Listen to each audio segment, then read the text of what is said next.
Sir ये F को क्यों नहीं दिख रही है? वो देख नहीं रहे या देख के भी अनदेखा कर रहे हैं? दूसरा, अगर मान लो एफ को दिख जाए तो क्या एफ आ जाएंगे इंडिया में? डिपी मेरा ये एक्सपीरियंस है कि एफपीआई की एक काफी हर्ड मेंटालिटी होती है, और हमने देखी है पिछले 1.5-2 साल में भी। सडनली 2-3 महीने ऐसे होते हैं कि इतना ज्यादा इन्फ्लो आता है कि मार्केट नए लेवल्स पे आ जाता है, और फिर सेलिंग जो होती है तो एक तरफा सेलिंग होती है। ये एक सेगमेंट है एफपीआई का, डिम्पी, जो शॉर्ट हॉट मनी जिसको हम कह सकते हैं। अच्छी बात इसमें है कि जो सॉवरिन फंड्स हैं और जो लॉन्ग टर्म इन्वेस्टर एफपीआईज हैं, जैसे नॉर्जेस बैंक का एफपीआई, उन्होंने सबने एलोकेशन बढ़ाया है। आप डेटा देखेंगे तो आपको दिखेगा कि जो लॉन्ग टर्म इन्वेस्टमेंट वाले जो एफपीआईज हैं, सबने अपना एलोकेशन बढ़ाया है। प्रॉब्लम कहाँ पे है? ये जो हॉट मनी जो आता है हमारे पास, थोड़ा हेज फंड्स का, वो चेस करता है शॉर्ट टर्म रिटर्न को। और इस इन्वायरमेंट में जहां पे 30 साल का यूएस का ट्रेजरी बॉन्ड 4.8% पे है, उनके लिए वो बहुत अट्रैक्टिव है कि यूएस डॉलर में बने रहे, बनिस्बत इसके कि वो कंट्री रिस्क लें, क्रेडिट रिस्क लें, एक्सचेंज रेट का रिस्क लें। तो अभी तो पूरी दौड़ सबकी वापस यूएस में है, क्योंकि काफी टेम्पटिंग है उनके लिए लोकल यूएस डॉलर में इतना रिटर्न बना लेना। पर उसकी भी एक लिमिट है, और मुझे लगता है कि अब जो एफपीआई का फ्लो है, कहना मुश्किल है कि रिवर्स कब होगा, पर मुझे लगता है जो सेलिंग जितनी होनी थी, जो मार्केट को तोड़ के सेलिंग हुई जिसको हमने देखा, मुझे लगता है वो अब काफी एब्जॉर्ब हो गई है। और जैसे जैसे हमारा कंजम्पशन ग्रोथ पिकअप करेगा डिम्पी, और थोड़ा मैनेजमेंट कमेंट्री इंप्रूव होगी, और ये साइंस होंगे कि अब जो क्वार्टरली रिजल्ट जो हमने देखे पिछले क्वार्टर के, वो शायद एक बॉटम बना रहे हैं, और अब इस क्वार्टर में जो पिकअप है कंजम्पशन का, वो नेक्स्ट क्वार्टर के रिजल्ट्स में रिफ्लेक्ट करेगा। तो मुझे लगता है कि फिर एक एफपीआई को आना ही पड़ेगा। मतलब 30 साल के लो पे है, उनकी होल्डिंग 16% के भी नीचे हो गई है। एवरेज बेसिस पे देखे 21-22% की होती थी। तो काफी काफी स्कोप है एफपीआई के बाइंग का अगले 2-3 महीने में।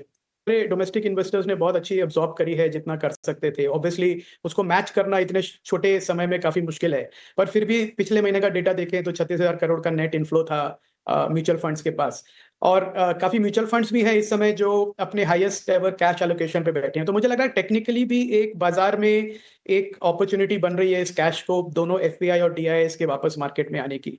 जहां तक ग्रीन शूट्स की बात है, ग्रीन शूट्स हम देख रहे हैं थ्रू आवर चैनल चेक्स। और मैं ये कहना चाहूंगा कि हम पिछले 1.5 साल से लिटरली बैंकिंग और फाइनेंशियल सर्विसेज में अंडरवेट है। इनफैक्ट साल भर से हमारे पोर्टफोलियो में, मॉडल पोर्टफोलियो में कोई भी बैंक का स्टॉक नहीं था, और वो एक स्ट्रेस दिख रहा था, कंजम्पशन लेड स्ट्रेस, कि जो कंज्यूमर है, जो कंज्यूम करना चाहता है, उसके पास तीन प्रेशर्स थे। एक तो इन्फ्लेशन बढ़ रहा है, दूसरी तरफ ईएमआई की कॉस्ट बढ़ रही है, और तीसरी तरफ जो टैक्सेशन है, जो जीएसटी की वजह से और प्राइस इन्फ्लेशन हो रहा है। ये तीनों कारण की वजह से बाइंग पावर कम हुई।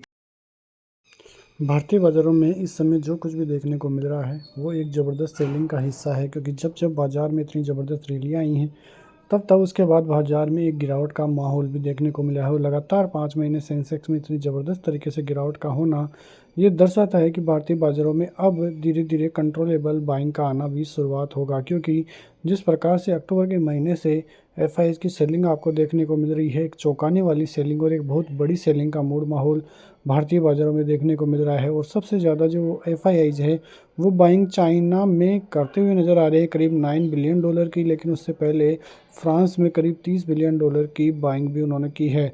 तो भारतीय बाज़ारों से पूरा पैसा निकला है, और उन बाज़ारों में भारतीय बाज़ारों से पैसा निकलता हुआ दिखाई दे रहा है। लेकिन भारतीय बाज़ारों की तरफ से फरवरी के महीने में भी आप देखोगे तो लगभग 35,000 करोड़ की सेलिंग जो है एफआईआईज आपको करते हुए दिखाई दे रहे हैं। 20 फरवरी तक आप देखोगे तो ये डेटा आपको दिखा रहा है कि एफआईआईज का मूड माहौल अभी भी भारतीय बाज़ारों के लिए नेगेटिव ही देखने को मिल रहा है। भारतीय बाज़ारों में अच्छा खासा करेक्शन देखने को मिला है। ऊपरी स्तरों से आप देखोगे तो करीब 14 से 15% तक की गिरावट निफ्टी और बैंक निफ्टी और सेंसेक्स में आपको देखने को मिलेगी, जो दर्शाती है कि भारतीय बाज़ारों में अभी का जो ट्रेंड है वो नेगेटिव चलता हुआ दिखाई दे रहा है। भारतीय बाज़ारों का ट्रेंड जो है पॉजिटिव फिर से होता हुआ नजर आएगा, लेकिन उससे पहले जो गिरावट होनी है वो होकर रहेगी। और जिस प्रकार की गिरावट हुई है भारतीय बाज़ारों में, लोगों का पैसा फिर से आधा होता हुआ दिखाई दिया है। कई शेयरों में 50-50, 60-60% की गिरावट का होना ऊपरी स्तरों से दर्शाता है कि भारतीय बाजार फिलहाल एक बड़े करेक्शन मूड में है। और जब तक ये करेक्शन का मूड माहौल ख़त्म नहीं होता है तब तक कोई बड़ी रैली आना मुमकिन नहीं है। निफ्टी की तरफ से आप देखोगे तो निफ्टी के लिए अब जो इम्पोर्टेंट सपोर्ट जोन रहेगा वो रहेगा 650-700 का, 22,750 700 एक अहम जोन होगा। 22,800 का लेवल पहले ही ब्रीच हो चुका है। और यदि ऊपरी स्तरों की भी बात करें तो ऊपरी स्तरों में 23,000 के ऊपर जब तक निफ्टी नहीं जाता है तब तक कोई बड़े पॉजिटिव ट्रेंड के आसार देखते हुए नज़र नहीं आ रहे हैं। बाजार लोअर स्तरों तक आता है, फिर से फिसलता हुआ दिखाई देता है, जो दर्शाता है कि अभी भारतीय बाज़ारों में कोई ऐसी स्ट्रेंथ नहीं है जिसकी वजह से भारतीय बाज़ारों को कोई बड़ा फ़ायदा होता हुआ दिखाई दे। तो पूरी तरह से आप देखोगे तो भारतीय बाज़ारों की तरफ से कोई पॉजिटिव खबर अभी तक देखने को नहीं मिल रही है, जिसकी वजह से देखने को मिले कि भारतीय बाज़ार में कोई बड़ी रैली आती हुई दिखाई देगी। फिलहाल भारतीय बाज़ारों का जो मूड माहौल है वो नेगेटिव सेंटिमेंट के साथ ही देखने को मिल रहा है। अब कब जाके ये पॉजिटिव होगा वो देखने वाली बात रहेगी, क्योंकि अब मौका है अच्छी खासी ठीक ठाक खरीदारी करने का। तो यदि ये खरीदारी चालू रहती है तो भारतीय बाज़ारों की तरफ से काफ़ी ज़बरदस्त माहौल देखने को मिलेगा। मिलते हैं नेक्स्ट वीडियो में, तब तक के लिए जय हिंद, जय भारत, वंदे मातरम।